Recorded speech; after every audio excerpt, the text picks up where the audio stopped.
So we have due dates, and this is where you add assignees. You can add assignees. You can also add teams. So teams is like the way to group different users in the same team or in the same department. So these are teams, okay?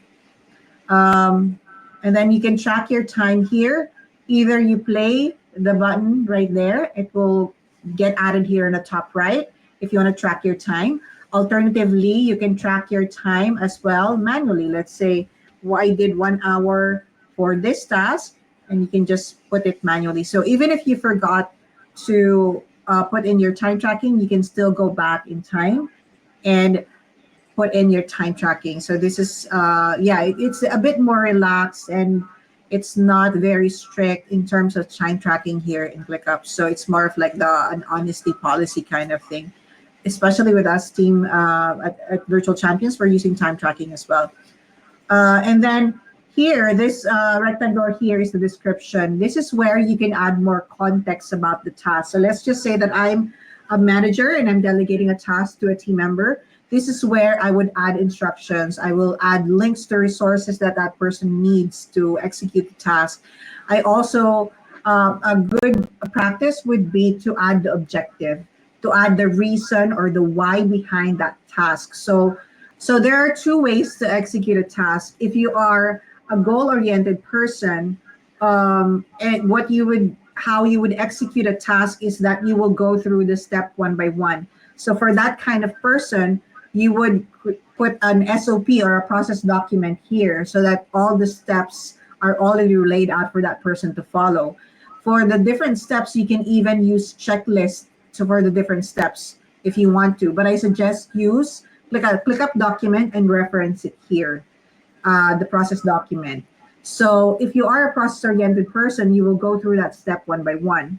But if you are a goal-oriented person, as long as you understand what the objective and the key result is, you will find a way. It may be a different way compared to the ones listed in the process document, but you can find a different way or maybe a more efficient way as long as you get the same result and objective. So this is where it's very important to add the objective and the key result for that particular task so that your team members, so if you are a manager, if anybody here is a project manager or a business owner, please make sure to make your team understand why they need to do the task and what's the key result expected of them. So it just helps them. That becomes their guiding principle, their compass, their North Star on how to execute the task. That will be their guiding light, right? It will guide them on how they will execute the task. It doesn't matter how or how many steps or how they will get there, as long as they understand the objective and key result. This is something that you can also recommend to your clients if you are already working as a VA or if you're going to be working with a client. So it's important to add that context there. Next, below that would be the custom fields. And custom fields are, think of it as like containers of data. And this is something that you can customize and add.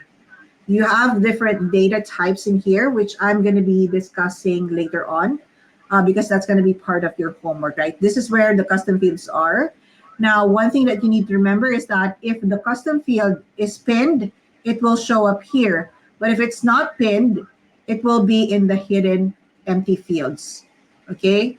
So make sure to click show more if you're looking for a particular field that you need to fill out, okay? Below that would be subtasks, and this is a subtask, right? And another thing would be the checklist. So let me just show an example. So again, the main difference is that in checklists, you can only add an assignee, whereas in subtask, I will go ahead and click this to open the subtask, okay? Just to illustrate. So the subtask, as you can see, has all the parameters, all the characteristics, all the different features that a task has. So you can add description, you can add a due date. So if that's something that's important to you, then use subtask. But if it's just a simple item or checklist or bullet point that you just need an assignee for it, then checklist would be enough. Another thing that you need to note is that you don't really get a reminder for checklists compared to a subtask.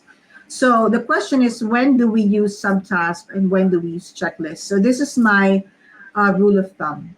If the list of items here in a checklist, if it can be done in one sitting, then that could be a checklist. But if you broke down, or if you broken down a task into subtasks, and those subtasks have different timelines, it will maybe take a day to finish one or two or the next, then that merits to be a subtask if it's a larger scale, a larger activity. So an example of a checklist would be if you're proofreading or you're reviewing a document, you can create a checklist of the things that you need to check. You need to check punctuation, you need to check APA formatting, for example, or you need to do run a grammar check or plagiarism check. So that would be a checklist items, and those are the things that you can do in one sitting. But let's just say that you need to interview somebody for a paper or for a blog, then that might be a subtask, right? Because you need to set a date for that.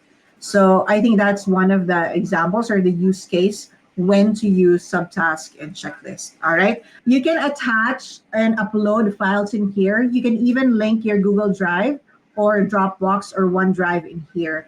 So that means it's still living in OneDrive. Just integrate it or log into your OneDrive. So ClickUp is connected to those file storage or cloud storage systems. Okay. And then on the right side here, let's go to the right side. You can share and invite people in a task. My rule of thumb and my tip to you, if you are, if you're an aspiring ClickUp expert, is to always look for the three dots. This three dots is where you'll find all the options, all the settings. So if you're like me who likes to tinker with settings, so for example, if I have a new phone, I would tinker with all the settings and customize everything. I'd like to break it apart and see everything that is available to me. Then look for the three dots. That's where you would see all the menu, the options, and the settings for a task, a list, a folder, and a space. Okay, so if you have access, definitely you would see the three dots. So these are the options, and you can always test that out, see what's available in there, right? This is also where you can add or view templates for tasks. So for example, if you have multiple tasks or duplicates, you can also merge. So check out these options. They're very helpful. And then minimize tasks. You see this arrowhead right here with the line underneath. What that does, and this is part of navigation, is it minimizes the task. So if I do that, it's going to be in here below, like a tab, an open tab, right? So for example, if you're working on a particular task and then you went out for lunch, you can still go back to that particular task that you're working on. Even if your computer shuts down or there's a blackout, when you turn it back on, you'll still find whatever you're working on in the tab below right there. All right. So that's a good way to manage your day to day.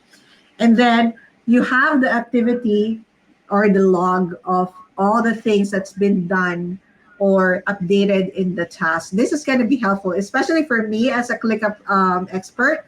If somebody wasn't meant to do something in a particular task, then this is where I would go. Like clients would ask me, can you please investigate what happened to this task? Why was it shared to this particular person and things like that? Or who completed this? This is not yet complete.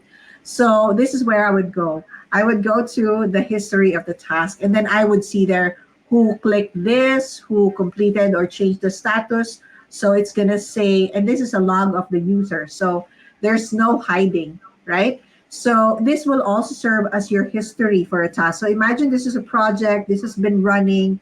So there are comments here and there, and you will have all the comments in here in one area. So you have a timeline of activities for the task. And the good thing is that the reason also we have ClickUp AI is ClickUp AI can summarize that task for you in a second. You don't have to scroll all the way up and go through everything in this task. ClickUp AI can summarize the milestones of this particular task for you. So that's where ClickUp AI is going to be helpful.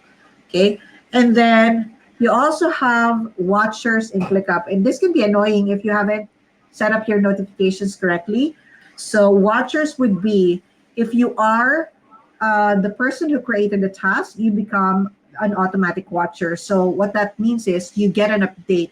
Whatever whatever occurred to this task, you're going to get an update. And sometimes you might not even need it. So this is where you go to make sure that you remove yourself as a watcher. Okay. So you can click unwatch. And that means you will no longer receive updates about the task, especially if you're not involved in that task, if it's not assigned to you.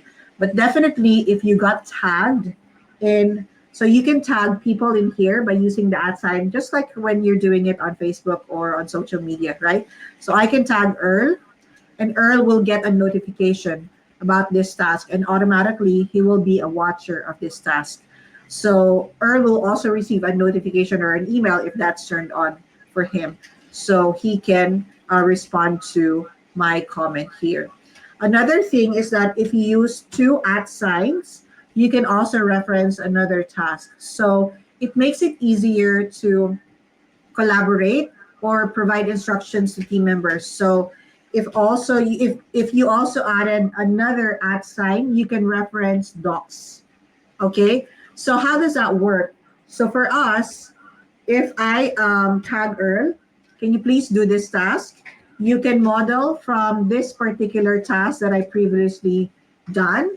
So you can reference another task, and you can reference a document. Please follow this process document. So let's just say that I'm going to be tagging a process document.